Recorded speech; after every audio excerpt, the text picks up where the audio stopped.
Hello, True Health Seeker, and welcome to another exciting episode of the Learn True Health podcast. Today, I have with us a man who regularly helps people around the world to reverse their insulin resistance, to cure their type 2 diabetes, and to manage their type 1 diabetes in a way that will blow your mind.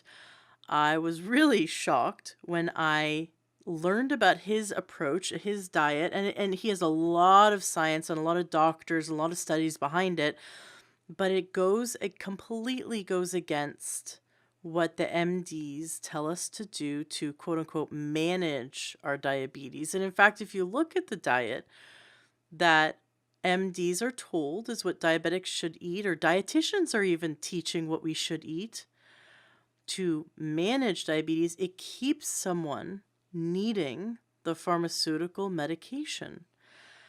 And today's guest teaches us through diet, through all natural lifestyle, how to get your body to be so healthy that your body either doesn't need the medication at all, or if you're in the case of you're a type 1 diabetic, that your body becomes so efficient that you need the minimal amount of insulin because your body becomes incredibly efficient and effective at balancing blood sugar and utilizing the insulin that you do need to inject if you're type 1. If you're type 2, that's 100% reversible with diet. Absolutely. I did it myself. I used a bit of a different diet, and this is the crux of the matter. I went with a different diet because I didn't know this guy's diet. And so I went with more of a low carb, paleo, ketogenic way of doing things. But I completely reversed my type 2 diabetes. For several years, I have not had type 2 diabetes, and all my regular blood tests have been completely in normal ranges.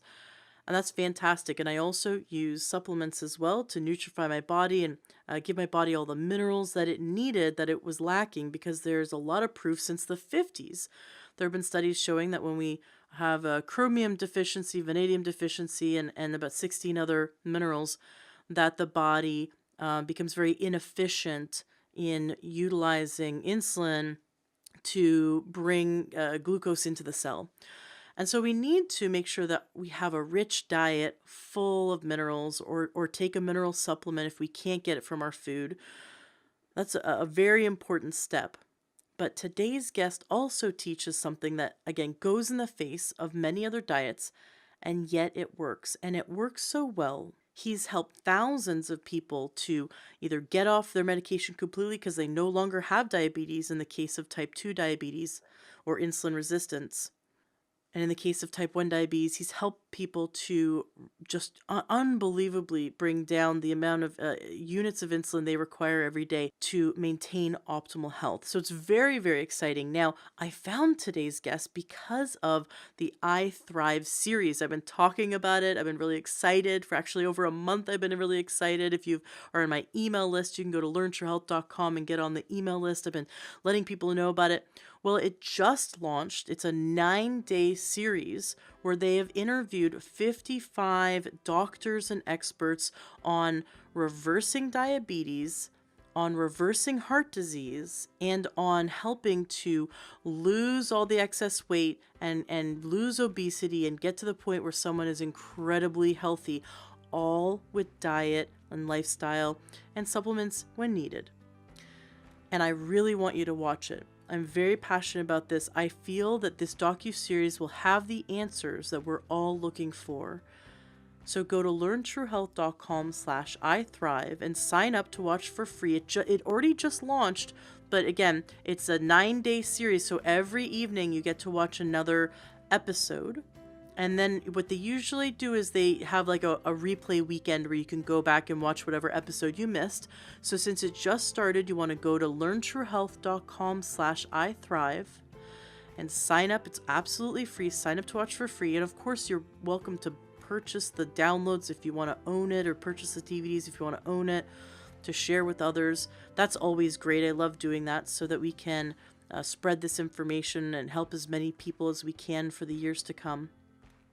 Whenever you're listening to this, if it's a year from now or 2 years from now, still go to learntruehealth.com/iThrive, because they usually, what they do is about once or twice a year, do a free relaunch of these kinds of docuseries. So you'll be able to watch for free in the future. I'm very excited about everything we're going to learn to prevent disease, to cure, to reverse disease, and to find true and optimal health. And these renegades, these 55 doctors who go totally against big pharma, to go totally against all the big corporations that really want to keep us sick. And so these are pioneers, these are renegades, and they are getting amazing results. So I'm really excited for us to all watch the I Thrive series. You can also go to the show notes of today's podcast at learntohealth.com to click on the link and sign up to watch I Thrive. Enjoy today's interview. I know you will. Please, if you like it, share it. Let's help as many of our friends and family members and loved ones as we can to achieve true health. Welcome to the Learn True Health podcast. I'm your host, Ashley James. This is episode 233. We have with us today a diabetes coach, and I think this is so relevant because we're seeing now the statistics are more than 1 in 3 people. It's closer to 50% of the population in the United States, and very similar in other countries. I'm originally from Canada. It's very similar because we're exposed to the same pollutants and the same crappy diet. Many countries kind of follow the standard American diet. And so we're seeing now that it's closer to 50% of the population, and 70% of them are walking around not even knowing that they have diabetes or that they are pre-diabetic or that they have hypo or hypoglycemia. They're on their way to developing diabetes. As many listeners know, I used to have type 2 diabetes and I reversed it naturally with holistic medicine and healthy foods, whole foods. And that was one of the things that motivated me to start the Learn True Health podcast in the first place, was so that we could interview amazing guests like today's guest, so you can learn how to prevent illness, how to reverse disease naturally, and how to get your health to the best place possible to really find your true health. Masteringdiabetes.org is the website. Robby Barbaro is the guest today. He's a diabetes coach and has an amazing story. I'm really looking forward to learning from you today, Robby. And I've heard that you are in the upcoming I Thrive docuseries that's going to be released in a few days, and that you were one of the experts that was interviewed in it. Yes. Myself and my co-founder Cyrus Kambata, we were both interviewed in that series, and it's great. So I definitely encourage people to check that out. And I'm super glad to be here today. Looking forward to covering a lot of important information. That's awesome. A lot of people don't even know they have blood sugar issues. So I want to get into like the signs and the symptoms for people to know whether they, possibly are even on the wrong path. Like naturopathic medicine, naturopaths will want to prevent you from going down that road, whereas MDs will wait until you have the full-blown disease before giving you a drug. And the example of which is my friend who went to an endocrinologist, and they said, well, you're about to be diabetic. Your blood tests show that you're not really diabetic yet, but you're about to be. So come back to me in a few months, and we'll start getting you on insulin and metformin and stuff like that. Wow.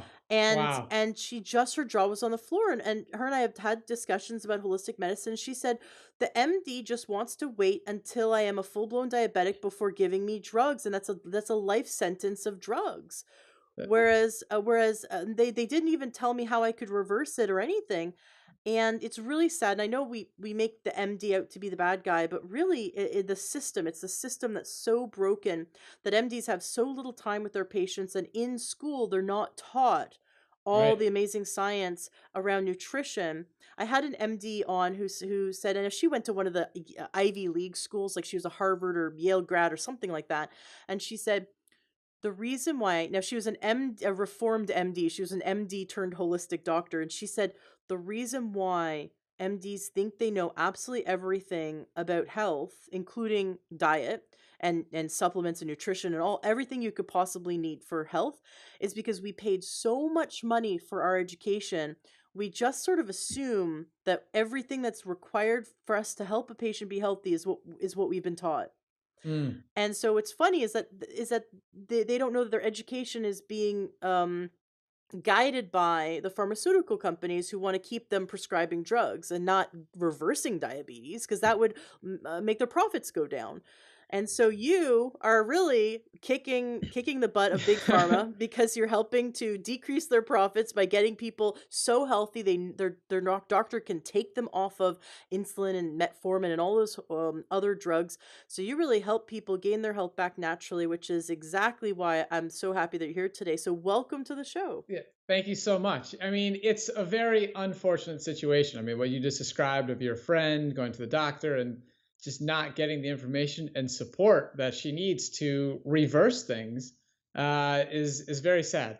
So, yes, at Mastering Diabetes, Cyrus and I, we teach people how to minimize and eliminate medications. We have a lot of respect for doctors. We're not anti-doctors in any way, shape, or form, or even the pharmaceutical industry in some respects. So both Cyrus and I are living with type 1 diabetes. So we use insulin. Insulin is what keeps us alive. And actually, the whole teaching point about insulin not being the enemy is something very important to mastering diabetes. There's a Mm. lot of confusion in the whole world of diabetes on that topic. Cool. Well, I can't So, wait to get into it. Now, you have type 1 diabetes. My grandmother, who passed away when she was 77 years old in 1987, which can give you an idea as to how what age she was when she was born. mm, wow, She had type 1 diabetes, and she was what my family told me, it was one of the earlier receivers of insulin when they were that's first amazing. creating it, and if she hadn't, obviously she would have died. But I remember in her kitchen, she would steam vegetables and then collect all the juice from the vegetables and eat it. So she ate all her vegetables by steaming, and she said that she preserved every single possible nutrient from her Mm. vegetables. She said you should drink the juice, the drippings from the steamed vegetables because that has all the minerals in it. You don't want to lose any mineral. And she was That's really, so really funny. careful with all of her food, getting lots of fruits and vegetables. I just remember her real big focus on how important vegetables were in helping her maintain. And at age 77, when she passed away, unfortunately, she had fell into a coma and no and we didn't catch it in time. But when she passed away, she had only had an amputation of just a little tiny part of her thumb Mm. from the gangrene, whereas people can lose feet, can lose whole limbs, right? It's Yeah, it's it's kind of a big deal. we have made a lot of progress in our ability to treat type 1 diabetes. So, what your grandmother experienced was a whole nother ballgame, a whole different world. And now, today, we have continuous glucose monitors, which tell us our blood glucose every 5 minutes. They can beep on our iPhone or Android phone. Our needles are much smaller. It's just a whole much more sanitary experience living with type Mhm. 1. Absolutely. And I'm friends with a guy who actually is becoming a naturopathic physician right now, but I've been friends with him since he was in high school, and he had out of control blood sugar, type 1 diabetes, and the insulin just wasn't working. He's just taking more and more and more. And he got on he got more grain free, he went gluten free, he went crap food free, he went Hmm. more whole foods, and then he incorporated some minerals like um uh, the supplements that had a complex of minerals that supported blood sugar, like chromium and vanadium. And that is what helped him to, he noticed a huge difference when he did that. And that's what helped him to come back down and only need a very small amount of Yeah. insulin. And that's what it motivated him to go and become a naturopath because his naturopath got him on that protocol. Yeah. So Okay. Well, let's talk about that topic. So you're saying how this person was injecting more and more insulin and it wasn't working. So this is getting into the crux of the whole issue, which is insulin resistance. So mhm. the cause of prediabetes and the cause of type 2 diabetes is insulin resistance. Now, people living with type 1 diabetes, like the person you just talked about, myself, Cyrus, and probably over 5 million people in the US living with type 1 diabetes, insulin resistance is still a major factor. And it's something that's not talked about enough in the type 1 diabetes community because it's not really the cause of our condition. So it's just not really in the conversation. But this is the link between all forms of diabetes and what we teach at Mastering Diabetes is how to reverse insulin resistance and optimize your insulin sensitivity. And insulin resistance, the biggest reason it's such a problem is because it's the precursor to so many other conditions. So whether that's heart disease, whether that's cancers, whether that's erectile dysfunction, insulin resistance is the precursor. So for those living with type 1 diabetes, type 2, prediabetes, the number one killer of all people living with diabetes is heart disease. So you Mm. could be a type 1, you could be under good control, you could be just taking a lot of insulin, but keeping your numbers in check, but you could still be living with insulin resistance. And that's a sign that you are increasing your chances of dying of a heart attack, which is, again, the number one killer. So it's very important to optimize one's insulin sensitivity. So you ask yourself, okay, how do you do that? How do you know if I'm actually insulin sensitive? So for people living with type 1 diabetes, it's actually very easy and objective to assess that. So we know exactly how many units of insulin we're injecting.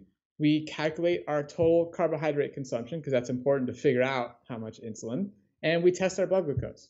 So we can see that we can take those three numbers throughout the day and we can figure out, wait a minute, is my body using insulin in an efficient manner or is it not?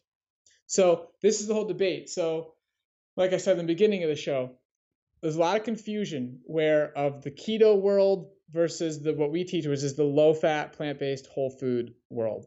And so for those living with type 1 diabetes, their goal in the keto world is I want to take as little insulin as possible. So the lower I get my insulin intake, the more successful I am. I'm getting better. And that is not true. That is not the case. What's as a person living with type 1, you want to get to a place where you're injecting about the same amount of insulin your pancreas would have normally secreted before it stopped producing its own insulin. It's a healthy, active person is every human being is producing insulin. I mean, dogs, cats, humans are all producing insulin. It's a required, necessary hormone that takes glucose out of the bloodstream into the cells. Insulin is not bad. It's not something we want to completely like get away from. We just want to use the appropriate amount. So that's where all the confusion comes in. And this also happens in the type 2 and prediabetes world, but particularly in the type 1 community, this idea of let me get my insulin as low as possible and avoid carbohydrates is very, very confusing. And I understand why it's confusing. But the key thing is to know that you just want to get to that appropriate amount. So then people, okay, what is appropriate amount? So the general ballpark number is you take your weight in, you want to take about 0.6 units per kilogram of body weight. So somebody can do that calculation. Somewhere in that ballpark range is a good place to be. If you're more insulin sensitive, you're more active, you can get closer to 0.35, 0.4 units per kilogram of body weight. But anywhere around that range is good insulin sensitivity for a person living with type 1 diabetes. Now, if somebody's living with type 2 or prediabetes and they're not taking any medication, then the ability to assess how insulin sensitive you are comes down to essentially the easiest way to understand is look at your fasting blood glucose number. That's the easiest way to tell at home. So if your fasting blood glucose number is high and you also know the total carbohydrate intake you're consuming. So let's say you're having, 200, 300 grams of carbohydrate per day and your fasting blood glucose is in range, then that's a good sign that you're insulin sensitive. Your body's taking carbohydrate and the sugars that's coming with that food, it's ushering it into your cells, and your blood glucose is in range. Now, if your fasting blood glucose is high, this is a sign that you're living with insulin resistance. It's a precursor. You're becoming pre-diabetic. You are pre-diabetic, and you want to take care of it. So, like your friend went to the doctor's right there has a great opportunity to give that patient some warning sign. Hey, it's time to change. This is a warning sign. Let's make some change before things get worse. Does that make sense? Absolutely. So anyone could get a glucometer. They can, sometimes you can get your insurance company to pay for it, but you could go to you can go to Amazon, or you could go to any pharmacy, buy a glucometer, wake up the next morning and take your blood sugar, right? Yes. And Do if it and it's so fastest of the before you get out of bed, before you get up and start being active, you want to test it right when you wake up. That's your fasting blood and glucose. What and are not have eaten food for 12 hours. Okay, so we finish our meal early the next evening, or the Yep. evening. We The next morning we wake up, we're still lying in bed, we roll over, we see our glucometer on the nightstand, and we take our blood glucose level, our fasting glucose level. What should it look like consistently? Let's do it for a few days. What should it look like consistently? What are the ranges to know, hey, that's a really healthy range? And what are the ranges that go, oh, something's wrong? And then what are the ranges like something's really wrong? Okay, you want to see that number in the double digits. So a 99 or below is good. 90 between, like, I would say 70 and 99. Cuz there's a little bit of error on the meter. So that we know the meter might read, 72, maybe it's actually 78 or something. But anywhere between 70 and 99 as a fasting blood glucose is going to be just fine. And then once you start hitting like the 100 to 126, now you're in pre-diabetes range. Anything above, so 127 and above, now you're starting to be, it could be a full-on type 2 diabetic at that point. Hmm. And is it different for those who have type 1 diabetes? Okay, so great question. So type 1 diabetes, it is different. And it basically comes down to each individual is going to be a little bit different in regards to their tolerance of um, being scared of going low. So, the most dangerous thing for people living with type 1 diabetes is taking too much insulin and going low and then passing out, going into a coma. That's when you can cause a lot of problems. Hmm. So, if that happens while you're sleeping, then, we got a big issue. So, some people are very concerned about riding a very tight blood glucose overnight. So, they might put their mind at ease and be able to sleep better if they're riding a little bit higher. So maybe the target could for somebody could be between 130 and 150 or so. That might be a more safer range. But in our program, as people optimize it and really dial in exactly what their basal rate is, so the basal rate is the amount of insulin you take that sort of drip feeds throughout the entire day. So when you optimize your basal as a person living with type 1 and you become really confident, then you can make the decision to inject maybe a little bit more, another half a unit or a unit to get yourself below 100. So my fasting blood glucose is usually around 100. I'm happy with that. If I woke up at 125, no issue for a person living with type 1. If I woke up at 140, it's still not even that big of an issue for a type 1. Um, so it's definitely a little bit more nuanced, and we sort of deal with that on a person by person basis in our coaching program. What is an unhealthy fasting glucose for type 1? You're going to get a lot of different opinions on that. But I would say if you are above 160, 160, 170, around that ballpark range, you got to adjust your basal and get it down a little bit more. Got it. Okay. And then anything below 100 is kind of scary. I wouldn't say it's not scary if the person has really dialed in and they're very consistent. They really got their basal under control and it's steady all night long. If you have a CGM, a Dexcom, where you can see exactly what your blood glucose is as you're sleeping, then you can get a lot more confident and that's just fine. A lot of people can get their fasting blood glucose between 80 and 100 as a type 1 on a regular basis, as long as they're doing things consistently and their basal rate is dialed in. With those kind of machines, I take it they're attached to you the entire time. Is that correct? Yeah, so the Dexcom is the one that I use. I'm a big fan of it, and so it takes a a pretty thin, pliable needle, essentially, goes in your body, and it's measuring your interstitial fluid. So it's not actually measuring the blood, but they've got some formula, some calculations where whatever they're measuring the interstitial fluid, they can calculate what your blood glucose is, and then it sends the data via Bluetooth to your cell phone or a wireless receiver that they provide with the device. Can you set alarms on it so that if you're in the middle of the night and it's dropping like below 70 that it can go off and wake you up and you know to eat something? That's exactly right. That's part of the beauty of that So that device. that would have saved my grandmother's life because that's how she died. 100%, no question. Wow. That's phenomenal. And they're accurate because I've looked into those monitors. They were being advertised on Facebook and I was I thought that was amazing, like just Yeah. revolutionary that you could wear it all day long and it can help you to really dial in. Because my understanding is that you don't want spikes. You don't want to be always in high, type 1 or type 2. Anyone should not have consistently high blood sugar or spikes because that causes systemic inflammation and cell damage. Is that correct? Yes. So first off, the devices are quite accurate. I think there's another one called the Freestyle Libre, which is nice. But that one, the difference between that one is that one does not talk to your phone, so you have to scan it. So if you would, that device would not have helped in the past, the situation you were describing earlier. So, but anyways, the devices are quite accurate.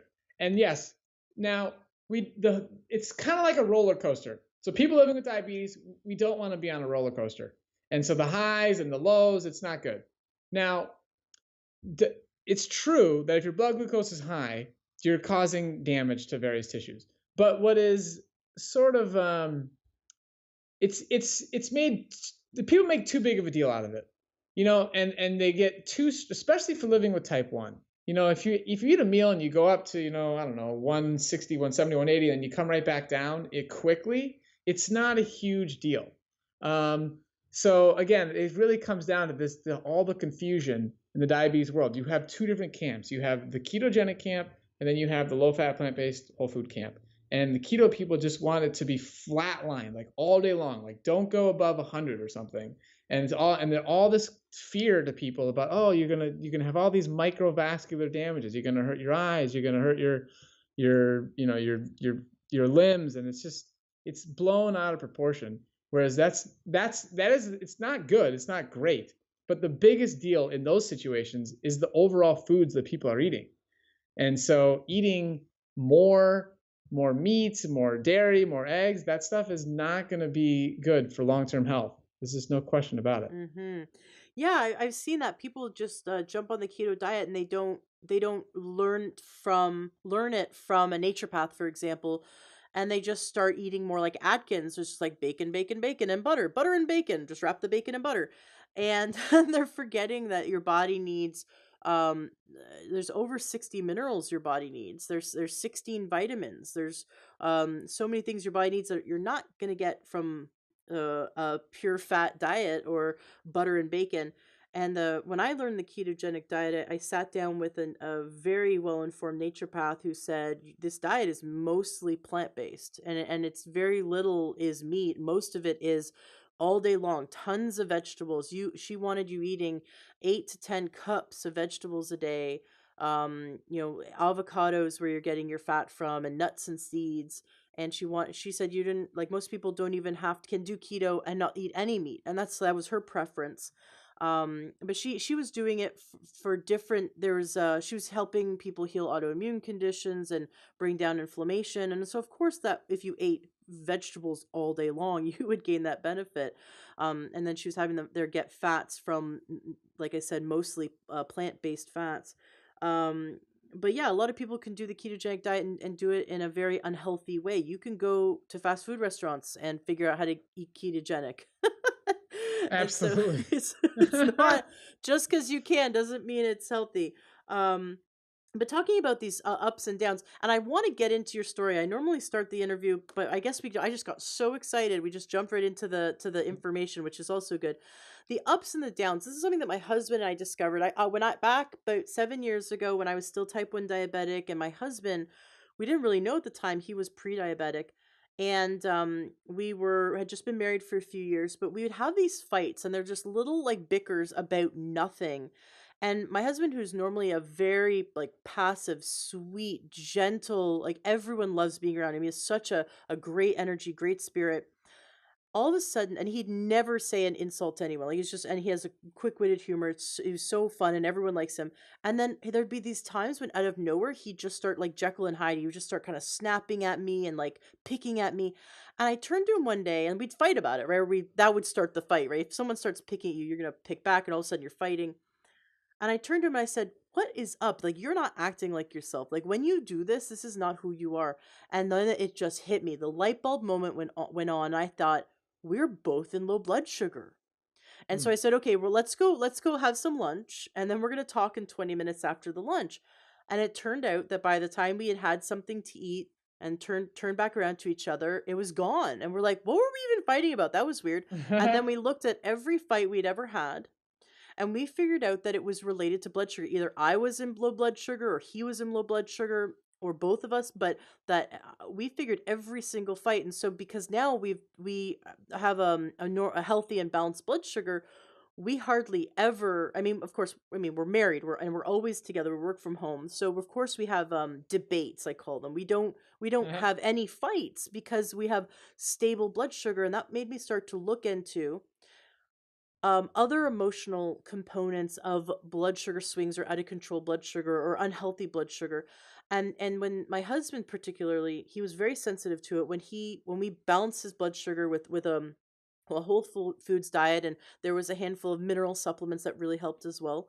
He said, "I feel even keel for the first time in my life. I don't feel depressed. I don't feel down. I just feel so grounded and so even keel." And I've heard from other people, and especially I've heard from naturopaths, that a lot of times bipolar disorder can be misdiagnosed when someone has blood sugar swings. They can feel the same as someone who has bipolar, that the ups and the downs and the angry and then the sad. And have you seen that people with out of imbalanced or out of control blood sugar can also have feelings of like they're bipolar? There's no question that when your blood glucose is out of control, it has like you just explained with you and your husband. I mean, it has a dramatic impact on our mood, our behavior, but also our mental clarity. So it's a big deal. I mean, there's no question about it, and it's just more motivation, more reason to fix it. I mean, beyond just all the things that are happening inside our body, to see that actually happening and affecting our relationships, Mhm. it's like, wow, I really got to do something about this. That is so cool. Okay, well let's hear a bit about your story. What led you to become this amazing diabetes coach, the co-founder of masteringdiabetes.org? Yeah, so I was diagnosed with type 1 diabetes when I was 12, just about to turn 13. So I'm 29 years old now, so it's about over 17 years ago now. And it was really interesting because my older brother also already had type 1 diabetes. So I have two older brothers. I'm the youngest, and the middle one also has type 1, and he had it before I was diagnosed. So I had been complaining for several weeks to my mom. I'm like, "Hey, mom, I'm thirsty all the time. I'm going to the bathroom all the Mm. time. I think I have diabetes, just like Steve." And she's like, "Don't be silly. You don't have diabetes." And she left. So we were living in Minnesota at the time. And her and my dad, they flew to Florida to look at homes because we were going to move to Florida. And so while they were gone, it was me and my middle brother at the house. And she called one morning checking in. And I was like, "Mom, I didn't sleep well last night. I was cramping." She's like, "Okay, you go upstairs and use your brother's blood glucose meter." So I checked myself and I was well over 400. So you're supposed to be between, like 70 and 100 or so. I had just eaten breakfast, so maybe I could have been a little bit above 100, but the fact that I was in the 400s was not a good sign. So my brother said right there and there, he's like, "Look, you definitely have type 1 diabetes. Pack your bag. You're going to be in the hospital for a few nights." And he took me to the regular doctor. So we go to the regular doctor for the first, checkup, and they run some tests, and they're like, "Yep, you have type 1 diabetes." And then they send me to the hospital. And my parents came back, I think that night or the next night. And I just remember my parents telling me like, "Look, don't worry. This is just an inconvenience. You're going to be just fine. You can do whatever you want with life." So that was it. I mean, that was the mentality. And looking back, I'm a type A personality, so I just took the disease on and said, "Okay, this is what I got to do. I have to start measuring my carbohydrate consumption and figuring out how much insulin to take and filling out this logbook." So were living in Minnesota at the time, and my parents wanted me to have the best medical care we possibly could for me and my brother. So they would drive us to the Mayo Clinic in Rochester, Minnesota, which is, supposed to be one of the best. And looking back, it's so interesting to see how, the best of the best in the medical care world didn't tell me anything about changing my nutrition. I mean, it's Of literally, course. especially with type 1s, young people, the message is just you get to eat whatever you want, just dose properly, because they're trying to make it so, this is like a traumatic event, so let's not overstress them, let's not make them feel weird. Let's let them eat whatever they want to eat. And I think it's a big mistake. It's a great opportunity for somebody to actually become healthier. Because now, looking back on it, I feel the lifestyle changes that I've made because of this diagnosis, I'm actually a healthier person. And now I'm heart attack proof. I'm not going to die of the number one killer of all people in our country.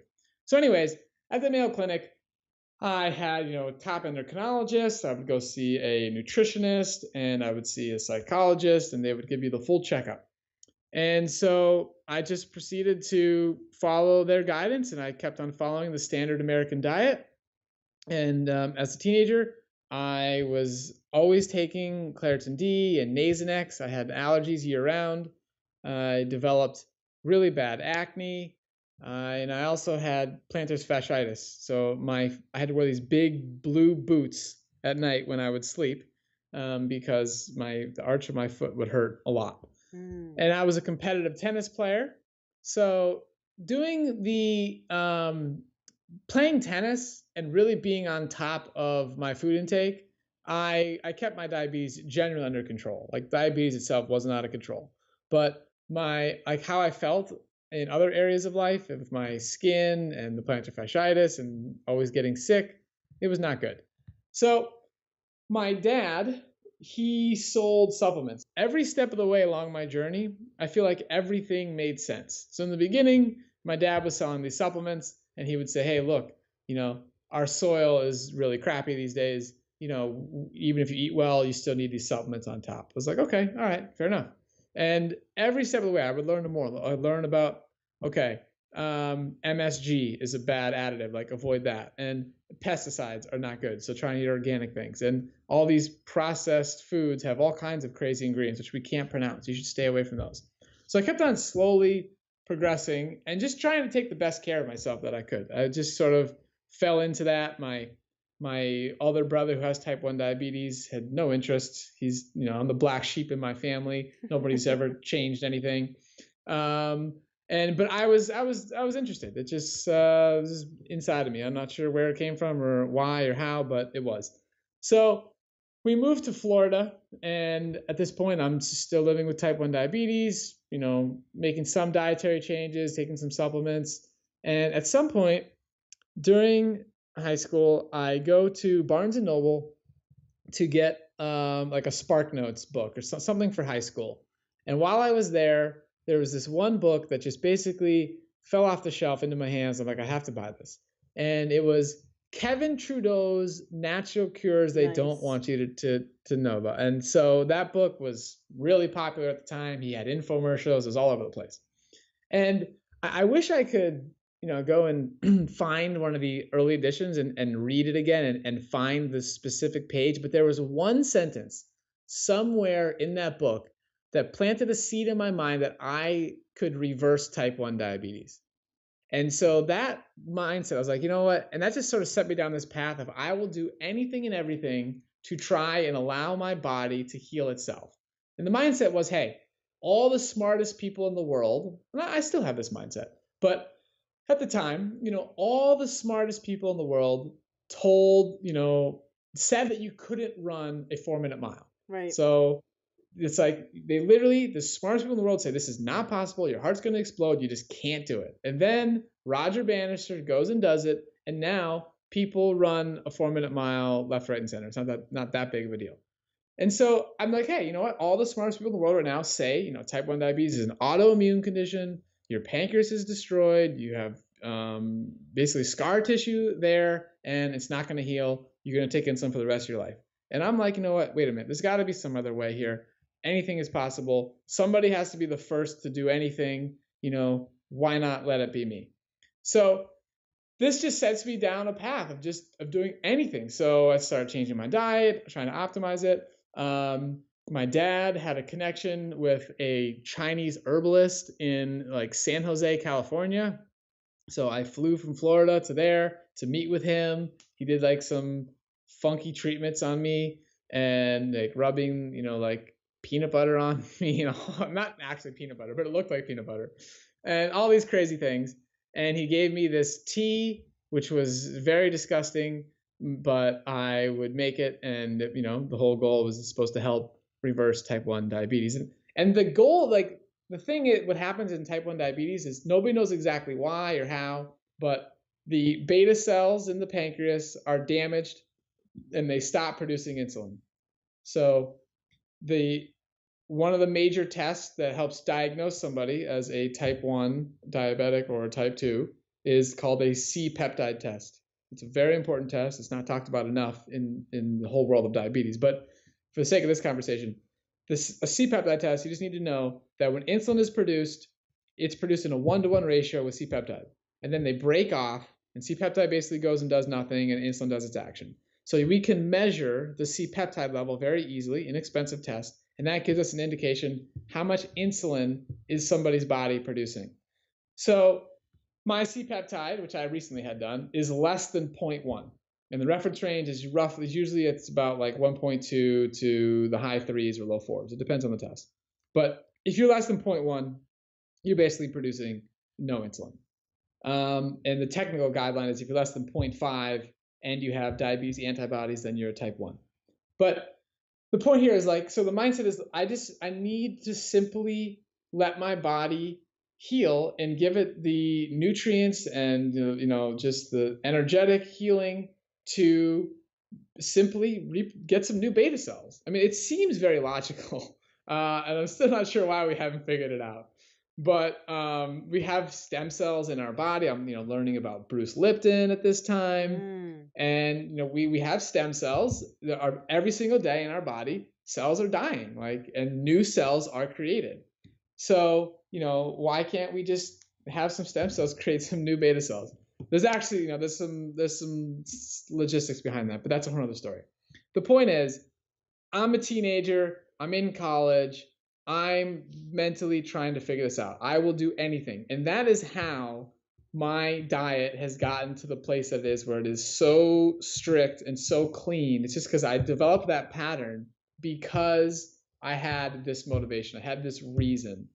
And once you've done anything for a certain amount of time, it just becomes habit, and now it just is what it is. So I've been eating nothing but fruits and vegetables for 11 years. Uh, so I technically I eat nothing that's cooked. All my food is raw. I don't really emphasize that. It's not really a big deal in our coaching program and the program we teach. But I eat very, very simply, low fat, plant based, whole foods, and all in an effort. In the beginning, again, the main focus is if I make the digestive process as easy and light as possible, then the body can use that energy towards healing. So as far as energy and like intensity, like digestion takes up the most energy, the most nerve energy in our body. Mm. So so that was the thinking. So that was the logic. And then, in the beginning, when I first started, so I go down this path, and before I guess I skipped a little step there. And I went all the way to the plant-based part. Before I got there, I had, in an effort to figure out what's the best way to heal, what's the best way to be the healthiest I can, I had come across the Weston A. Price Foundation. And, this was a big step in the right direction, where they teach, to not eat processed foods. But at that point, I was eating, raw milk, I was eating grass-fed beef and all that stuff. And then eventually I went to college. I was on a website discussing my diet, and somebody had brought up, it was a plant-based website, and they'd mentioned, hey, you should just watch this movie Earthlings. And Earthlings is this animal rights movie about how animals are treated in different areas of our culture, like pets, food, entertainment, clothing, and there might be one other that I'm forgetting. But I watched that movie and I was like, wow, you know what? The people that sent me this movie know something that I don't know. So I was a freshman in college at that point, and I was like, wow, how could I have been hidden? How is all that information hidden from me? Like, I'm a smart person. I got into a really good school. I was the top of my class. How does this information not taught to me? So I went back to those same people and I'm like, okay, give me some information on nutrition. I'm on a mission here. I'm trying to reverse my type 1 diabetes. What do you got for me? And that's how I got to the plant-based world. And so I started a coaching program with this guy named Doug Graham. He wrote a book called The 80-10-10 Diet. And I started working with him. And my experience of eating the first week, he told me to eat nothing but bananas, just bananas, and that's it. And that was a profound experience, just learning how to eat just one food. So I do that, and I am just floored at my insulin sensitivity when just eating bananas. So the amount of insulin I need per gram of carbohydrate was just going up and up and up. I'm like, wow, I cannot believe I'm eating this many bananas, and my insulin, the ratio is going down. It was just mind blowing. Yeah, because And that's prior to that, counterintuitive. A diabetic would be afraid of eating that many bananas. that's exactly right. And prior to that, I had done, a Gabriel Cousens phase 1 program for 30 days. I was in touch with, Kurt Tyson from the movie Raw for 30 Days. He was super helpful, super nice. And I started doing that program. And that was like no carbohydrates. So you couldn't eat fruit on the phase 1. You're eating oils, you're eating lots of greens, nuts and seeds, and that's pretty much it. So I was doing that, and the problem was that I was just had no energy, and I almost blacked out several times while I was on campus. I'm like, something is wrong here, and that's when I heard a podcast with Doug Graham, and I heard that podcast like, wait a minute, wow, this makes sense. This guy's telling me I can eat all this fruit, and he's talking about how the healing aspects of it, and fruit being so easy on the digestive system. And I'm like, wow, I gotta try this. So that was sort of the transition there. And that was the beginning of me seeing in my own body this whole concept of insulin sensitivity. And it's such a passion of mine and Cyrus and everything we're doing at Mastering Diabetes to teach people the truth and the facts about insulin sensitive. The reason I could eat all those bananas and the ratio of insulin to carbohydrate that I needed kept on improving in that first week was because I stopped eating fat. I started at that point. I'm adopting a low-fat diet, and I was eating bananas. And the next week it was bananas and lettuce. Then I added one more fruit at a time, and this was the beginning of me following a fruit-based diet. And I've done that, no exception, for over 11 years. There's actually on the internet, there's 365 consecutive days of me posting every single thing that went in my body. And I posted every blood glucose reading, every insulin, and every insulin injection, all on 365 days in a row, no exception. I have a picture of every meal. I document the grams of everything. I documented the variety. I documented whether it was organic or not organic. I have a column that calculates the percent of water content in any given meal. Because at this point I was in college and I was just showcasing what I was doing. I was just sharing with people. This was an amazing journey and everything that was happening, and I just wanted to document it all. So seeing the objective numbers about what was happening was really, really fun. And then of course at some point you hit a plateau for how much insulin you need for your food you're consuming, and it's been like that for over 11 years now. So I take about somewhere between low 30s to high 30s, sometimes low 40s total units of insulin per day. And it's just been fun. But I mean, more important than just the diabetes numbers is how I feel. I mean, and my skin cleared up. I don't take any more allergy medications. Plantar fasciitis went away, which is amazing. People ask how did that happen. I say I don't know how that happened. All I know is that when you eat well and you take care of your body, you're nourishing every single cell. So every time you eat, you are impacting every single cell in your body. So the fact that some cells and tissues in my feet got better it's not that surprising. It happened, and I'm super grateful for it. But it's just a super fun lifestyle, and to me it's just so logical. So every step of the way of me learning and this process it is just logical. Fruits and vegetables are health foods, and so I just sit down at every single meal and I eat health foods. So you said for those days that you posted, you were only eating fruits, or were you eating fruits and vegetables and So nuts and yeah, so seeds? I okay, so yeah, good question. So I get my calories and my energy from fruit, and then I get a lot of the minerals and additional nutrition from greens and non-starchy vegetables. So I eat lots of zucchini, carrots, lettuce, arugula, herbs and parsley, basil, stuff like that. Eat a lot of those foods, but the bulk of my particular diet, and one thing we teach a lot at Mastering Diabetes, we're very fruit friendly, is that I get my calories and my energy from fruit. This is I'm looking at all the delicious and gorgeous recipes on your website masteringdiabetes.org, and I mean, I'm definitely going to be trying some of your recipes. I'm not seeing any gluten there. Are you also gluten free? Okay, yes, I personally do not consume any gluten. Now, gluten is an interesting topic.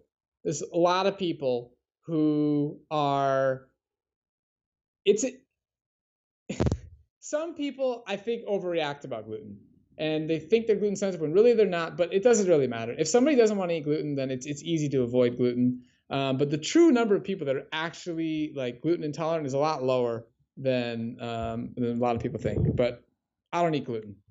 My husband and I cut out gluten 7 years ago because of the health benefits, not because we were tested or sensitive.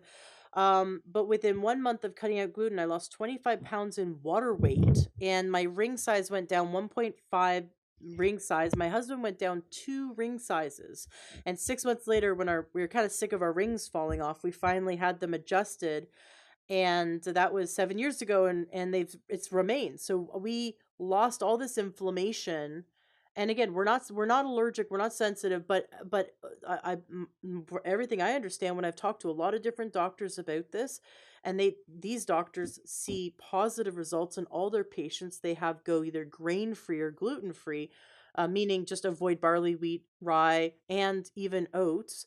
They see that, well, maybe it's because those greens were altered or changed in some way that is significantly. I believe it used to have 16 chromosomes, and now it has 64 chromosomes. So it's like a totally different plant. And then you look at maybe it's not even that it's the grain is the problem. Maybe it's all the pesticides and the GMO and all the crap put on it.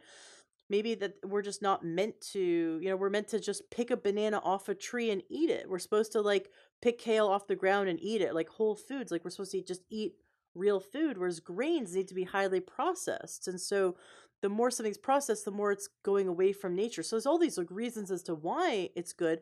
But what I'm seeing consistently are people say that autoimmune conditions clear up or get significant improvement from going grain free or gluten free. And so that, I mean, that Yeah. that could be one of the reasons, but beyond, I mean, one of the many reasons why when you went bananas for a week, why you saw improvement. No question. I mean, it's definitely in our coaching program, we are very adamant about working with people on their desires.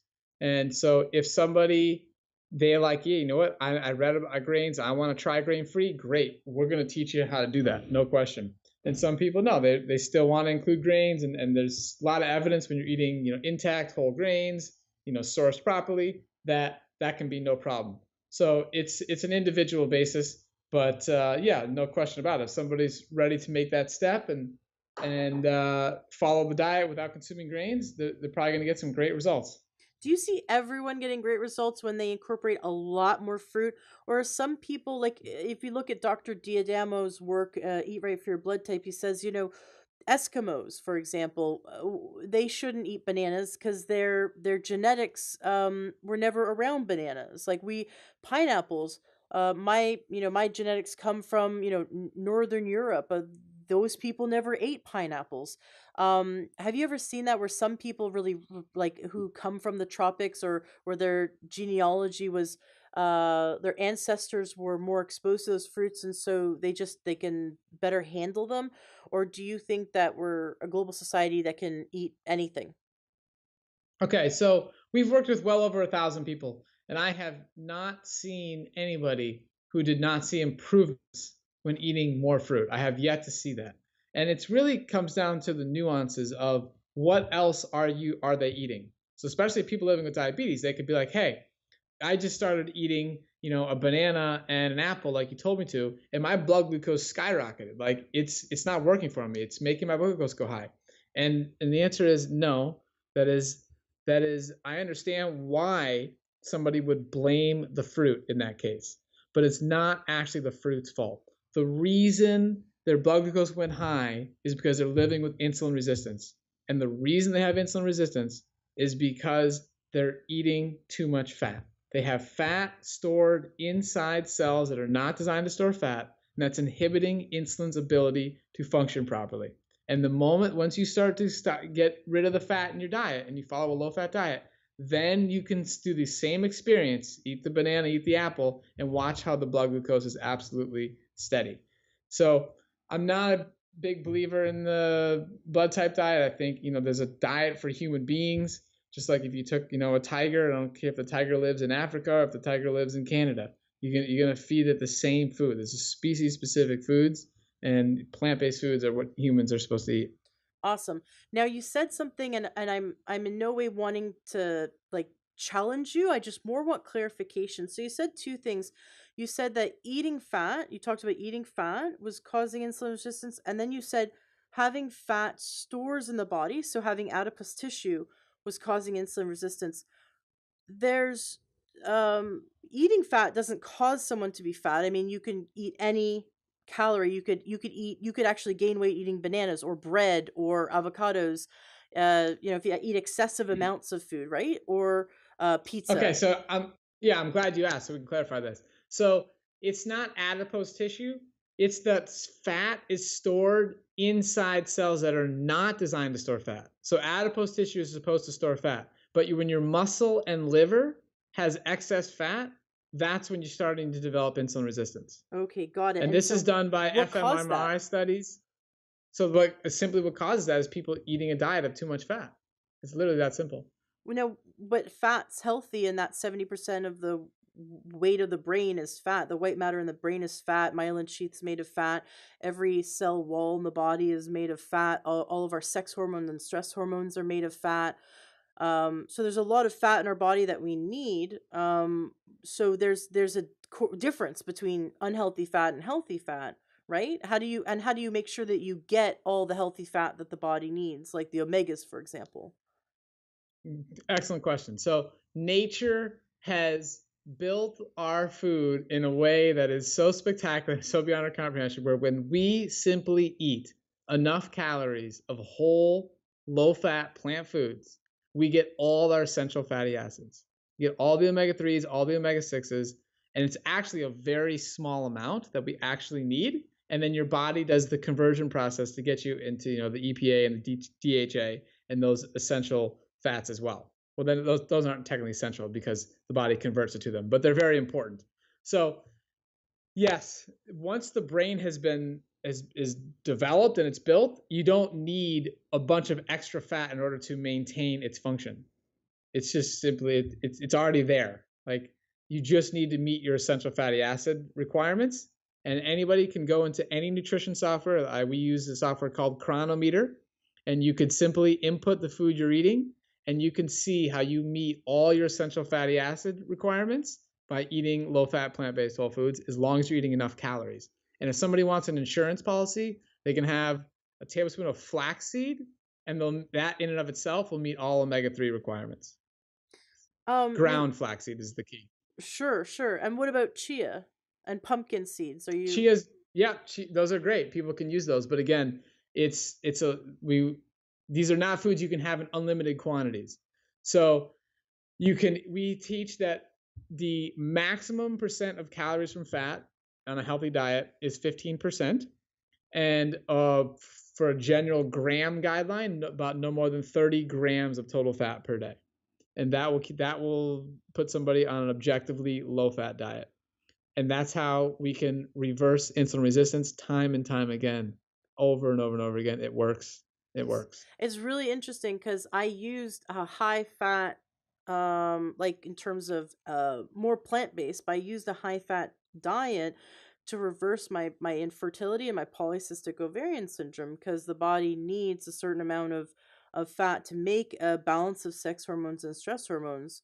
And so to hear that, it's like, are there times you think that certain illnesses that would require more fat, or do you think 100% of the population should eat low fat? I mean, I think there might be some wild exceptions, but in general, I think everybody's designed to eat a low-fat diet. So in your case, I don't know your details. I'm not going to like speculate, but Sure. in general, when people make all kinds of changes, people will do a ketogenic diet, a full-on ketogenic diet, eat no more than 30 grams of total carbohydrate per day, whereas I'm eating like 750 grams of carbohydrate per day.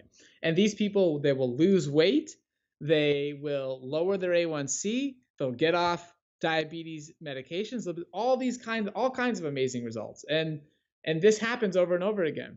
And the key is number one to understand most of that is due to weight loss. So no matter how you lose weight, you're going to see a lot of benefits regardless. So when somebody goes from a crappy standard American diet and follows a ketogenic diet, they're going to see benefits, no question about it. And I must say, like, I like all the people that do these diets and the experts that teach them. Like, we have more in common than we have differences. Like, I like them, I respect them. Like, it's amazing. Anybody who's taken the time to eat a super clean diet of any sort, like, it's incredible. And if our country, if we all did one or the other, our country would be in a heck of a lot better place than having all the people doing the standard American diet. So I'm cool with it. Like, I like it. But I'm just here to let people know like the differences, like the factual Yeah, differences in these sure. situations. So and again, I don't want to go deep into your story, but for an example of a ketogenic person who does that diet, they reverse their type 2 diabetes, they lose a bunch of weight, they get off their medications, they're like, wow, this is working. Like, how can you tell me that that this isn't working, and why should I do something different? And the bottom line is, yes, they have improved their diabetes numbers. Yes, they have lost weight. All this stuff is good. But what the problem is, they have traded one problem for the very increased and likely chance of a lot of other problems. So, including Mm. heart disease, cancers. And here's the deal. Here's how they can objectively know. And again, anybody can do whatever they want. It's their decision. I support you one way or the other. But it's just a choice. You got to decide which one you're going to do. Mhm. If you go to the keto path and you say, I'm going to eat no more than 30 grams of carbohydrate per day, which is like the main teaching there, especially by some of the leading experts in the diabetes world, you have eaten yourself into a state of insulin resistance. You cannot tolerate carbohydrates. You can't eat 2 bananas. You like these people, you go look at their blogs, they'll be like, oh, I had a cheat day. I ate like a carton of blueberries and my blood glucose went up. And then they're villainizing the blueberries, like the blueberries are the problem. And it's like, no, no, no, no, no. You are insulin resistant. If you went and did an oral glucose tolerance test, which is in that test is about 70 grams of carbohydrate.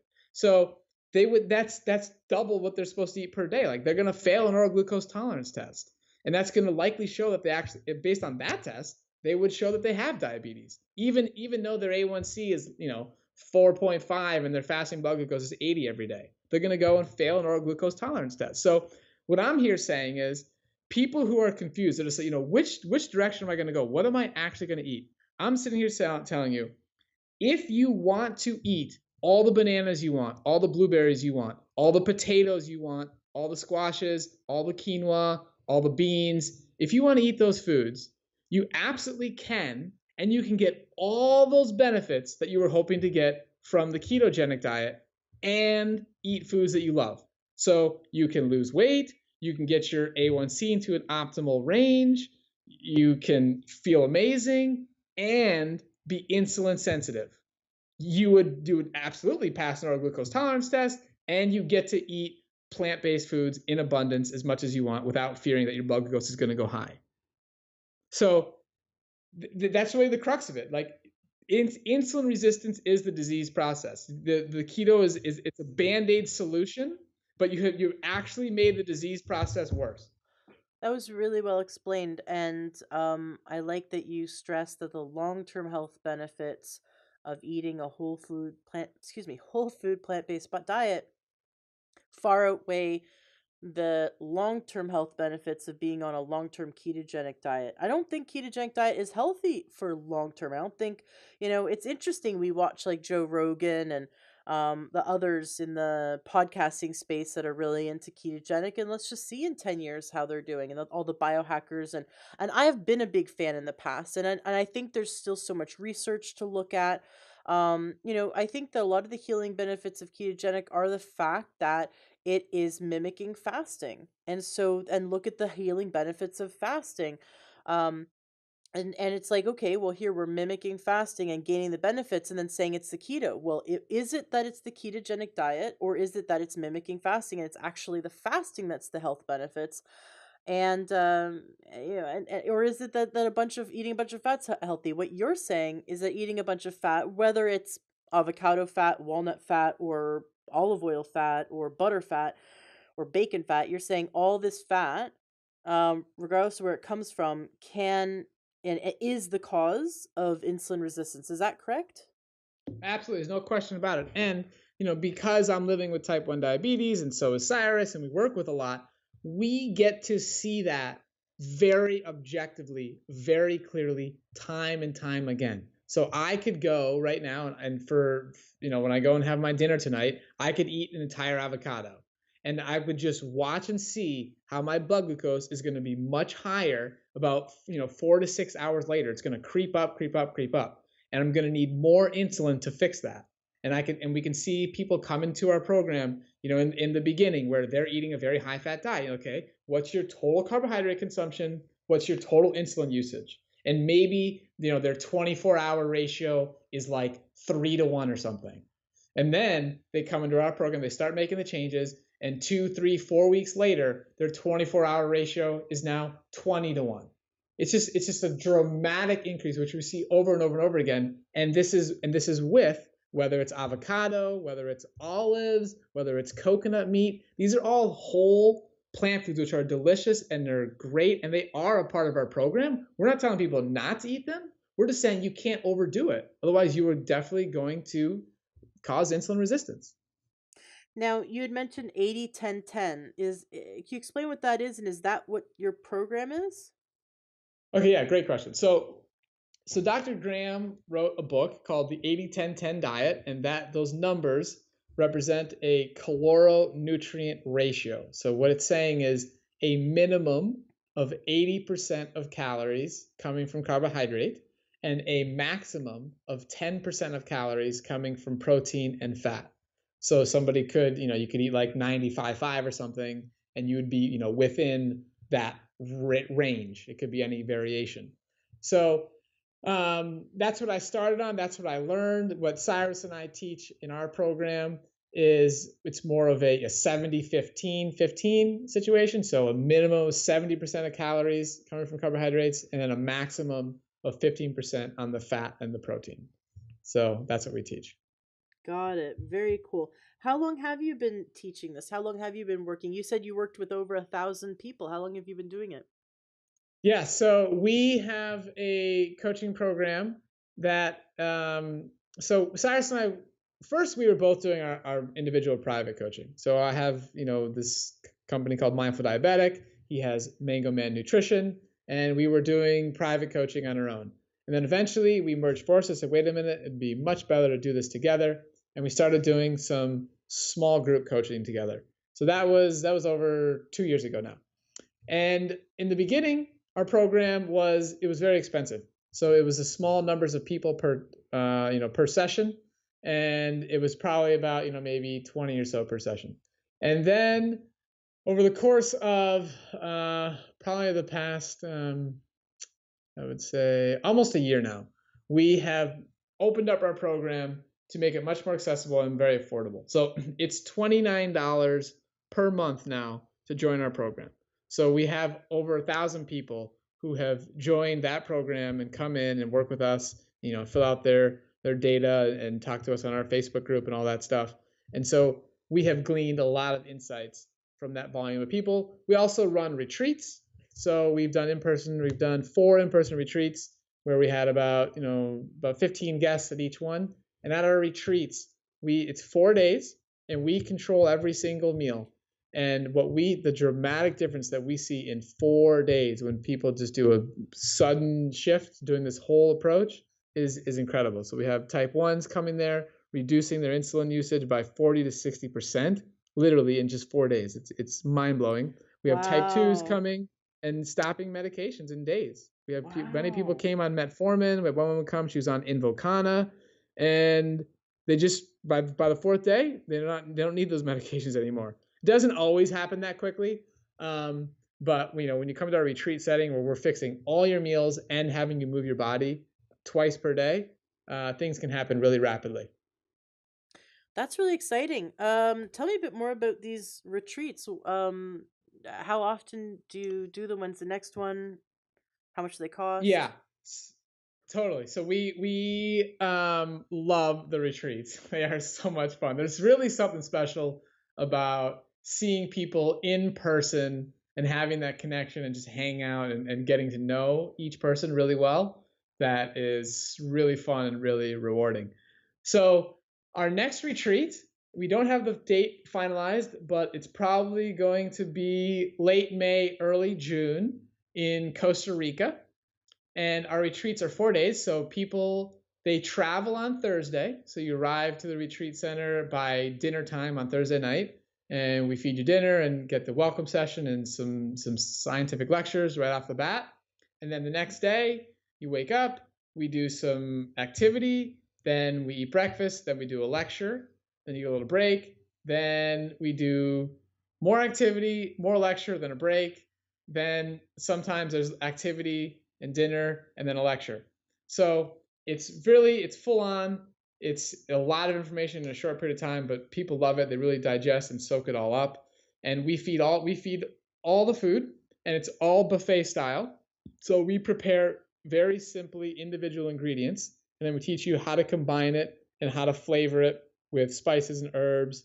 So I think the first two retreats we literally did nothing but fruits and vegetables, and then we decided to add in some healthy starch-based options as well. So there's beans, there's squashes, lentils, foods like and steamed veggies and things like that, all in a buffet style, and you put it together and you make a delicious meal. And then we're giving lectures throughout the day. Cyrus has several lectures on insulin resistance and intermittent fasting. And we have a lot of logistical lectures on buying food, how to deal with social situations, how to prepare food, batch prepping. It's really just an immersion. And you go home with a book with what to do, and you're full of notes. And it's just fun. It's just really fun. We keep it small, so it's about 15 to 20 people, 20 people max for attendees.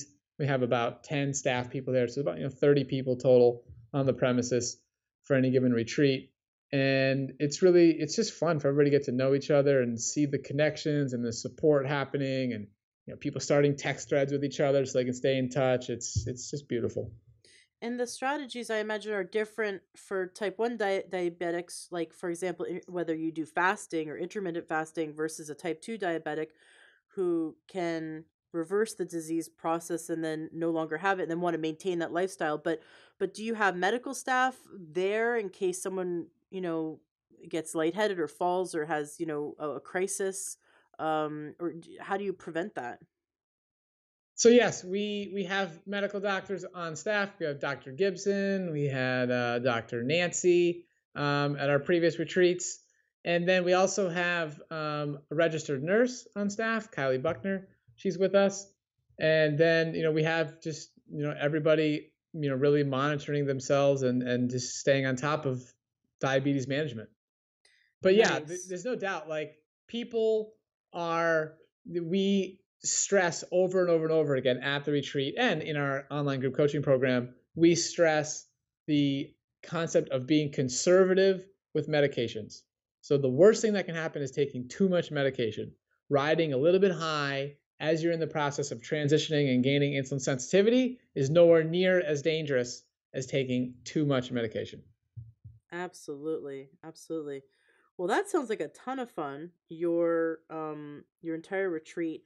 And then if someone wants to just join your program, they can go to masteringdiabetes.org I see you have now you've got a link.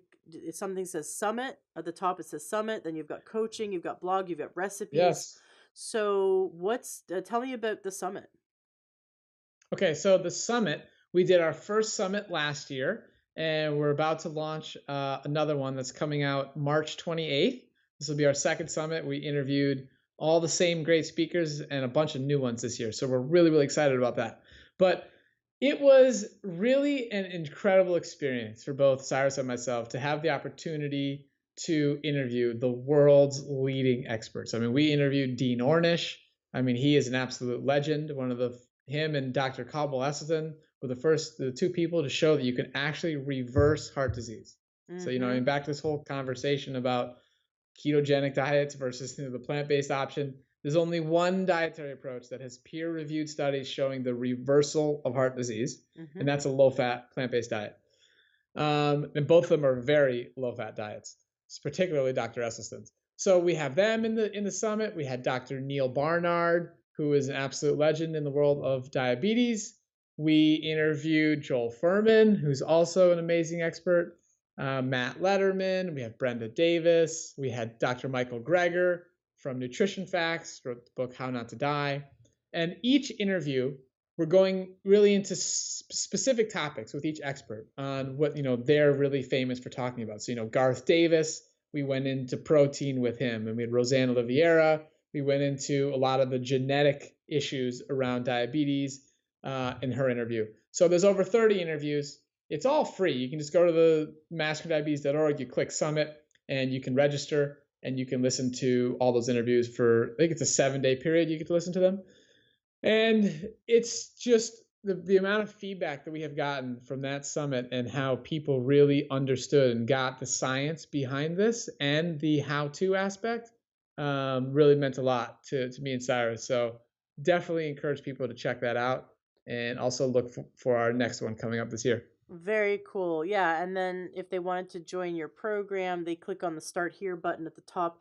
I'm looking at all the recipes. It looks really delicious. I'm diving more and more into the whole food plant-based diet and feeling like incredibly healthy. And I'm also noticing that I eat a lot less. Like I'm just more Mm, satiated. I don't need like back when I was eating a lot of meat, I needed to eat more and more and, like, kinda go back for seconds, like pork chops, go back for seconds, like, fill my plate with meat, and now, like, I'll have, some lentils, and, I'll chop up some cabbage, whatever's in my I'm, like, really quick, I just, like, grab a bunch of stuff or, like, mushrooms, I'll do, like, mushrooms and cabbage and some lentils and just stir fry it up, and I just this little bowl, and I'm full, and for hours, and I oftentimes will yeah. I'll skip a meal, like, I'll usually skip breakfast or skip lunch just because 'cause and I'll maybe have a snack and then have a dinner, but with my whole family, but I'm not as hungry at all, Okay, good. and This is a and super I'm eating important topic. less.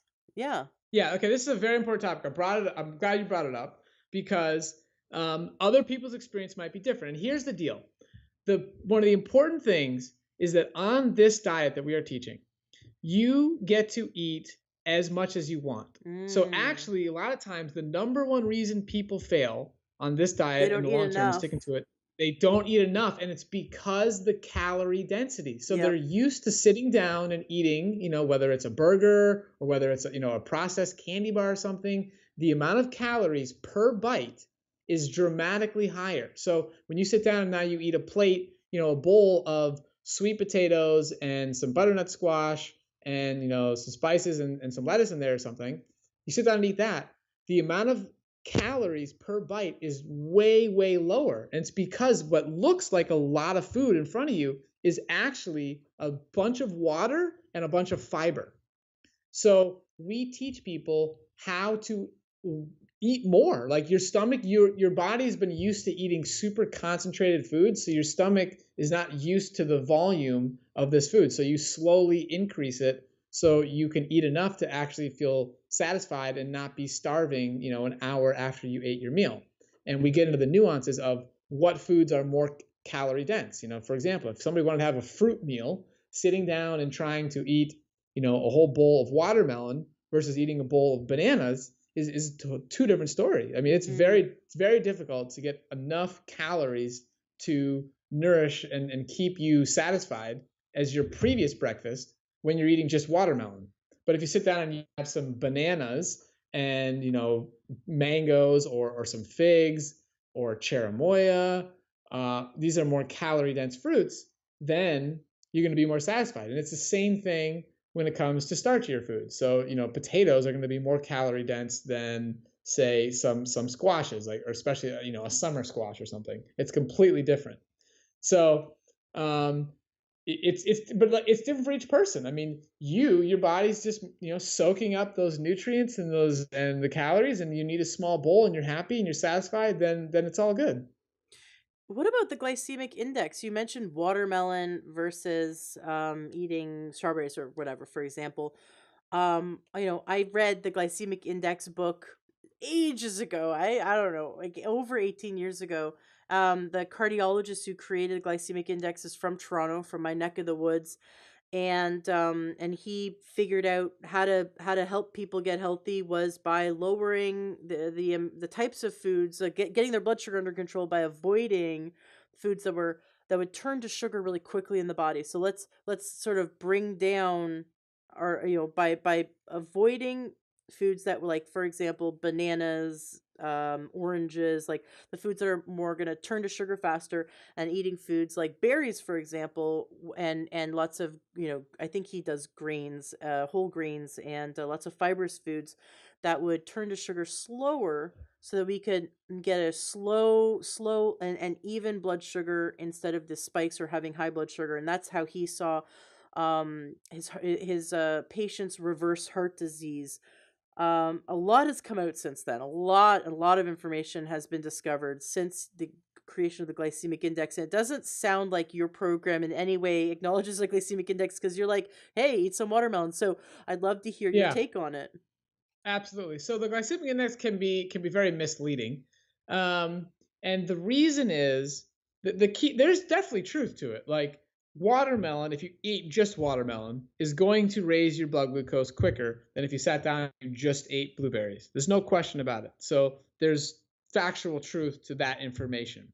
Now, actually implementing it into one's life is a different story because most people don't eat foods on their own.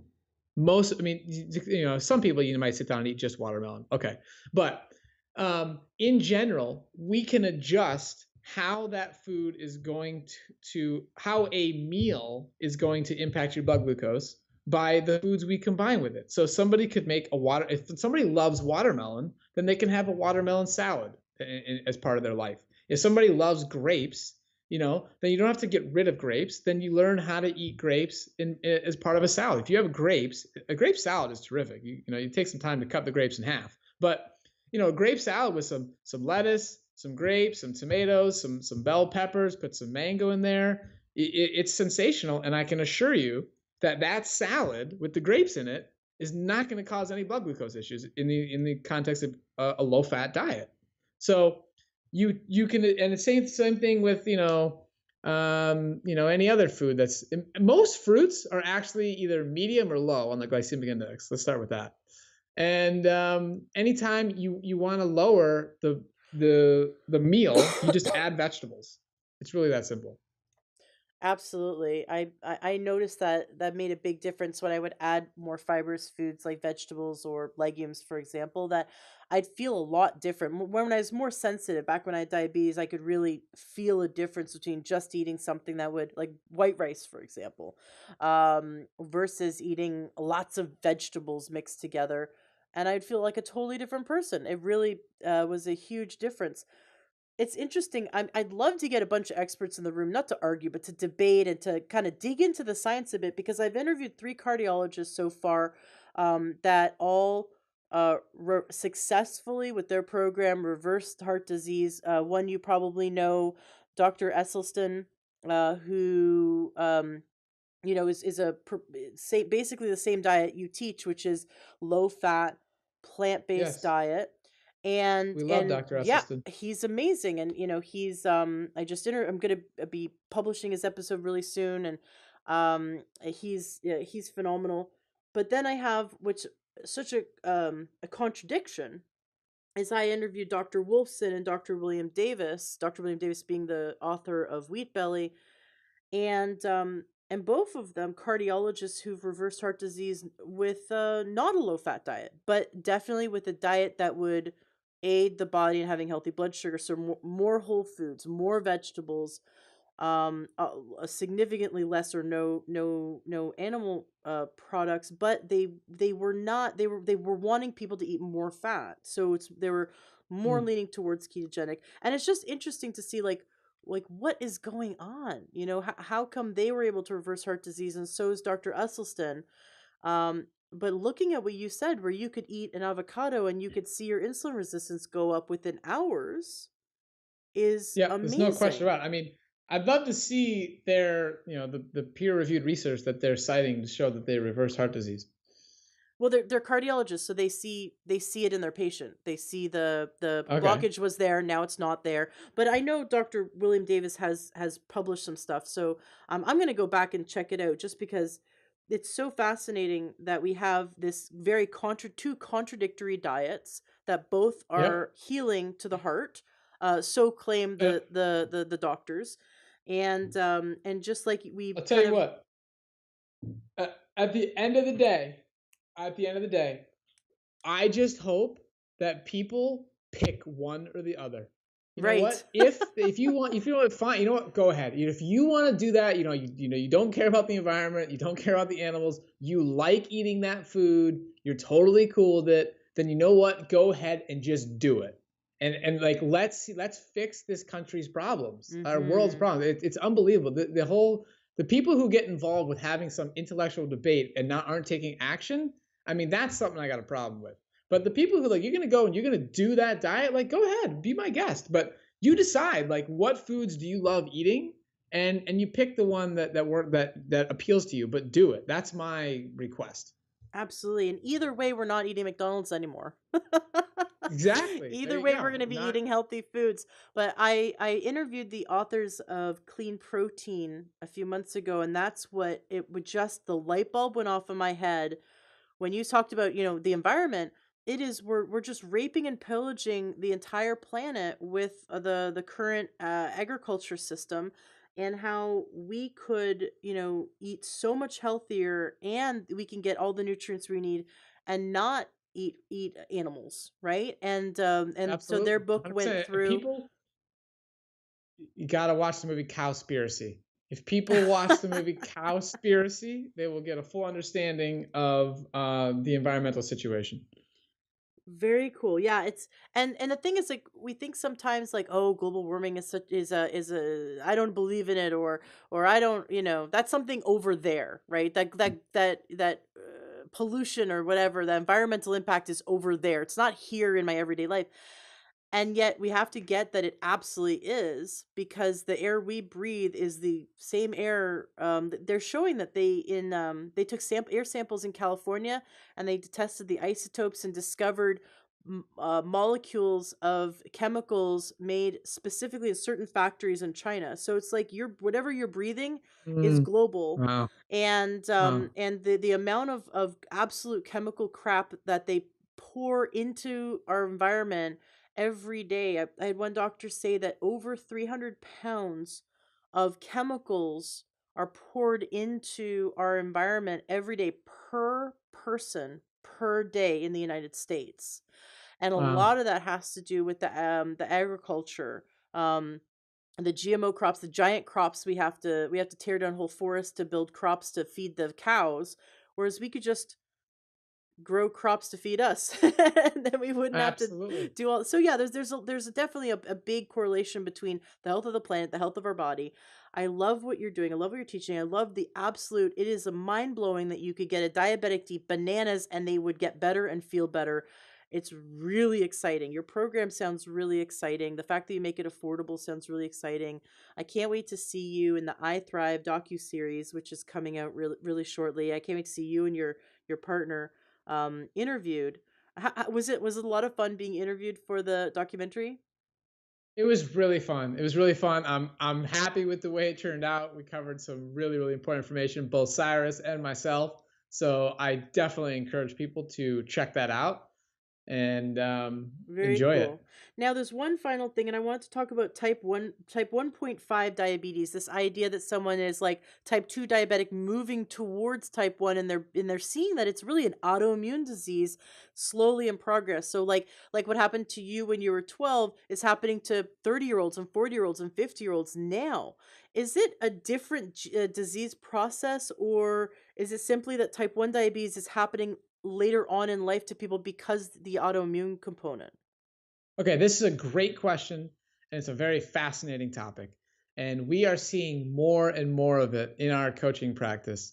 And so I'm glad you're bringing it up because, the conventional conversation is just type 1 and type 2.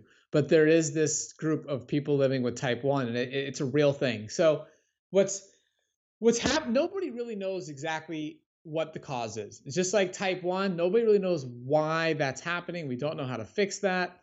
And so when type 1 happens, it happens very quickly and very rapidly. So in a very short period of time, my pancreas went from working just fine to not producing insulin at all, essentially. And now with type 1.5, it is a much slower process. And the way it's monitored at this point is, you go and you get a C-peptide test and see what your C-peptide level is. And then you also get a diabetes antibody panel. And so the best things to test, the three most common things are GAD antibodies, IA2, and then insulin antibodies. So those are the three things. And it's very interesting to sometimes doctors will only test GAD.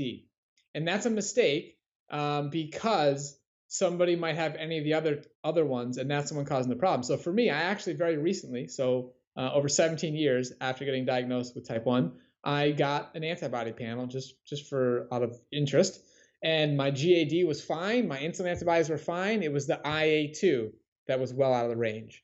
So that's fascinating information. So getting all three tests is very important. And so basically, what's happening is we don't know why, but something is slowly destroying the beta cells, and the insulin production is slowly going down, and it puts people in a pickle. It really does, because particularly, again, we go back to this conversation about the ketosis world. And like I said in the beginning, and it's a very nuanced thing, particularly in the type 1 diabetes community, because if you do it, then you do it properly, the total amount of insulin that you need to function is very, very low. So some people, they'll get diagnosed with type 1.5, they'll start reading on the internet, and they'll be like, oh, you know what? I'm going to do the ketogenic approach so I can have the least insulin necessary, and that will keep me off of insulin. And it's like their number one goal is to stay off of insulin. And I get it. Like, I totally understand where they're coming from. I wouldn't wish upon anybody having to go on insulin injections like I do every day. But the reality of the situation is again, insulin is not the enemy. Insulin is not the problem. So changing your diet because to eat different foods because your pancreas isn't producing insulin is not the best decision for the other tissues in your body, for your long-term health. So just because my pancreas stopped working doesn't mean that my heart and my kidney and my lungs and all these other aspects of my body need different nutrition. It didn't change overnight. It's the same things that nourished those cells before, the same things that are going to nourish them now. It's just we need some exogenous insulin because we're not producing enough. So that becomes a big challenge, when somebody's dealing with type 1.5 and just sitting there slowly watching their pancreas be damaged. It's sad and it's tough, but we don't have answers right now. I wish I could say and give some definitive answers from peer-reviewed research, but I just don't have it. So the bottom Yeah. line is type 1.5 is our classic classification. It's an autoimmune condition that's happening at a very slow rate, and eventually that person is likely going to need to inject insulin. Even if they do a ketogenic thing, eventually they're probably still going to need some amount of insulin. So we teach people who come in our program, we just give people facts. Like, we're not telling anybody what to do. Like, here's the information. You decide if it resonates with you. We are empowering you to make your best health decisions. And if somebody comes in our group with type 1.5 diabetes, and they're trying to eat bananas, they're trying to eat potatoes and squashes and whatever, and they're seeing their blood glucose go high, then we say, look, it's probably time to go to your doctor and talk about using insulin, versus saying, oh, stop eating carbohydrates so you can keep your blood glucose steady. We think it's better for your overall health to use medication. There's a belief in the naturopathic world that an allergy to dairy is what causes the autoimmune condition that destroys the beta cells in the pancreas. And so either in utero, if the mother consumes dairy products, or if the child consumes dairy products, or somewhere down the line, but there's some link between the because if you think about it, dairy is breast milk for a cow, right? And breast milk Correct. is the immune system for an infant. And the so breast milk has this huge, it's like your entire immune system in your body is concentrated into breast milk for an infant. So because for the first 6 months, breast milk is, and it was really cool. If you've ever, like, I mean, you're not a woman, so you may not have heard this before. But what's really neat is the first 6 months that a woman is breastfeeding is different from the next 6 months. So if a woman decides to breastfeed for a year, or you could breastfeed, till the child's 4 or 5 or 7, depending on what country you're in, because it's that's cleaner, safer water than what some people are able to access. So sometimes Right. cultures will do it longer. But in America, if you breastfeed for a year, for example, the first 6 months, so for the first week, it's a totally different substance, and then it turns into this breast milk for the first 6 months that is the immune system. But for the first week, it's actually really needed. It's probiotics that the mother is giving to line and coat the infant's tiny digestive tract to get it ready for breast milk. And then the next 6 months is the immune system. The mother and the breast milk is all these wonderful cells that are basically protecting the child. And so if child that's breastfed is more likely to have a stronger, healthier immune system and fight off contagious illnesses. And then after 6 months, something changes because now the body is more stronger, is able to handle its own. So now the 6-month-old is able to, fight off its own battles, fight its own battles, basically, if it came in contact with influenza or something like that. And the breast milk changes, and the protein and the fat and everything changes to now be more calorie dense, so that and just be a little bit different, because now the baby's about to crawl and needs a different energy for that stage of development. But if you're drinking someone's breast milk, you're getting an immune system. You're taking someone's immune system, and if you're drinking another animal's breast milk, then you're taking that animal's immune system. And what in the world are we doing drinking the immune system of a cow? And Right. and so Yes. it's just that's what naturopaths, and there's a lot more science behind it, but this is the naturopaths really believe that, and they may have done their own studies. I can, definitely I'm going to look into it and see if I can get one to come on the show and talk a bit about it. But there's a belief that it's the allergy to, or the body going, hey, this is not right, and its reaction to cow milk that causes that autoimmune disease. Now there's other doctors that say that gluten is the cause of autoimmune disease, and there's others that and have lots of, explanation as to why. And then further others that say that's the heavy metals in vaccines, the adjuvants in the vaccines and vaccines themselves, that ramp up the immune system and force the immune system to go into high gear, that cause autoimmune disease. And they all have, their science behind it. So there's all these different things. But is this something that you think we've always had, or do you think that this is being that type 1 diabetes is on the rise, or type 1.5 diabetes, is it on the rise in the last 50 Yeah. to 100 years? I would agree with everything you just said about all those issues. They're all issues, and I would agree that are part of the cause. Nobody can say conclusively. That's why I didn't really say it earlier in the show. But those are all conversations that are out there, and I think each and every single one of those is a real issue. And you're 100% right. The incidence is increasing on all fronts, and it's scary.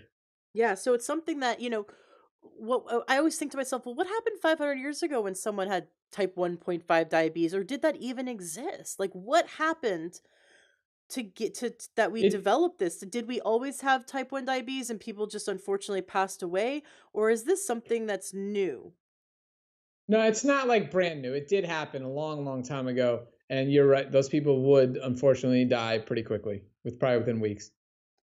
Got it. And but we're seeing a significant increase. Not only, I mean, type 2 diabetes is basically lifestyle, right? Like, we're just that's the wrong diet, the wrong lifestyle, and that it can be corrected easily, right? Comparative to type 1 Mhm. diabetes, right? But you're saying Yes. that type 1 diabetes and type 1.5, which is the autoimmune component, is on the rise as well. It is on the rise. We don't know exactly how to fix that, but you're correct. Type 2 is lifestyle, and in most cases can be fixed very quickly. But there are also some situations where somebody has been living with type 2 for a long time and their pancreas has simply gotten exhausted. Mhm. So that person's C-peptide could be very low to a point where they are also producing very little insulin, but it wasn't because they had some type of autoimmune or something, attacking those cells or some type of virus or anything like that. It's literally they just had a terrible lifestyle for way too long. The pancreas kept on spitting out more and more and more insulin, and eventually it just got exhausted.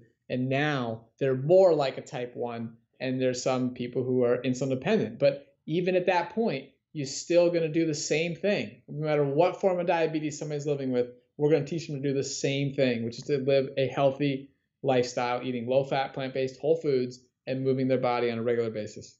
And the foods happen to be delicious. You just take one look at the recipes on masteringdiabetes.org.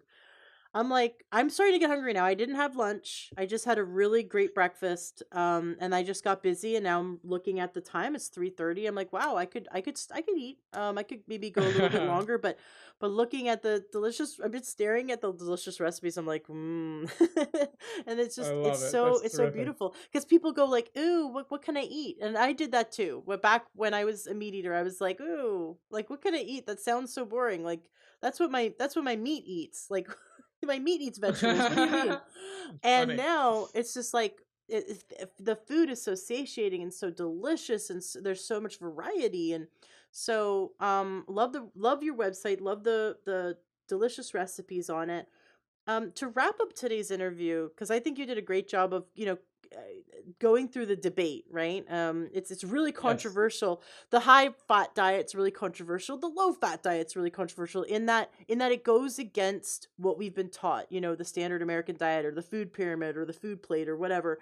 It kind of goes. Everything is going against the common knowledge, but common knowledge is what makes us a statistic, and we don't want to be a statistic, right? We want it, so we have to go, Correct. we have to swim upstream. We have to go against what all the, if your doctor tells you to just do what the USDA says, you just got to run screaming in the opposite direction of that diet.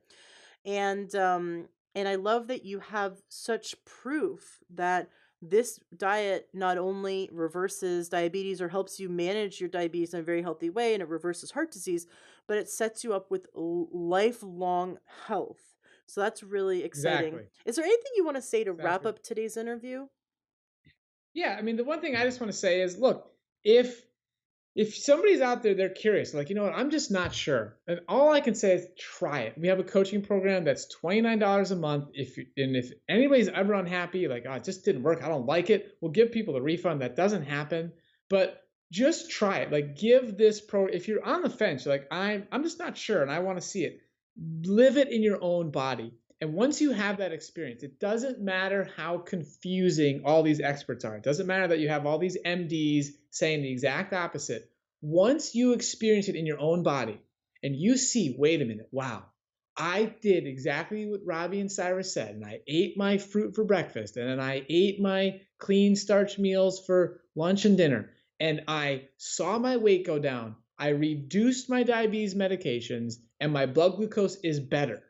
Then you sit there and you scratch your head and say, wait a minute, any expert that's telling me that fruit and potatoes and beans are the problem is completely inaccurate in my own experience. Like, just try it and own that experience. And our coaching program is super robust. Like we're there with you every step of the way. We answer every question within 24 hours in our private Facebook group. We do live Q&A calls twice a month. We have an online course that teaches you everything. Just try it. We want to help you. We want to let you have this experience, and we're here for you every step of the way. Awesome. Awesome. Well, thank you, Robbie, for coming on the show and teaching us and spending time with us. I think it's been really valuable, and I look forward to seeing what you do in the coming years. I know you're constantly evolving and thinking of ways that in which you can help people, and so I look forward to seeing your future summits. Signing up for it by going to masteringdiabetes.org and clicking on the summit button and putting your email in so you can watch it for free when it comes out. Definitely going to watch your summits, definitely going to plug into you and pay attention to what you're doing. And I just look forward to seeing where you take this. Well, thank you so much. Do you have supplement confusion? Do you wish you could speak to an expert and figure out what you should take and why? If so, then you'll definitely want to go to takeyoursupplements.com because they let you speak to a holistic health coach for free. TakeYourSupplements.com health coaches have been helping people gain their health back and dial in their supplement protocols for over 20 years.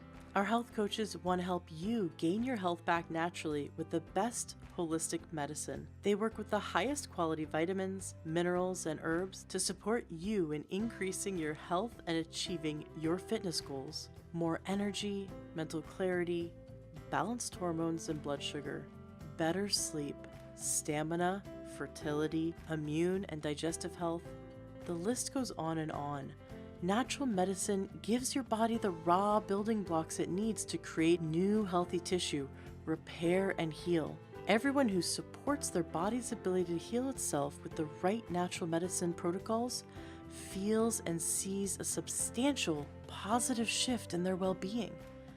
So if you want to feel and look healthier, go to takeyoursupplements.com, fill out the form, and one of our amazing, highly experienced health coaches will speak with you for free and help you order the right supplements for you at the right price.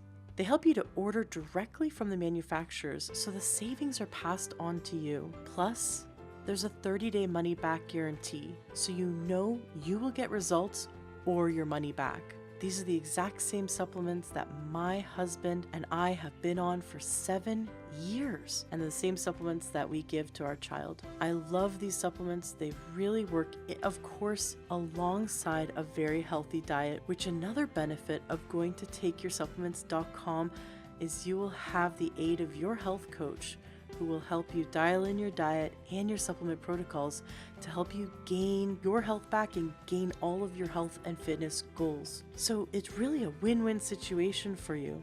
Visit takeyoursupplements.com today and try them out. Give them a try and see just how amazing you feel with their help. Takeyoursupplements.com.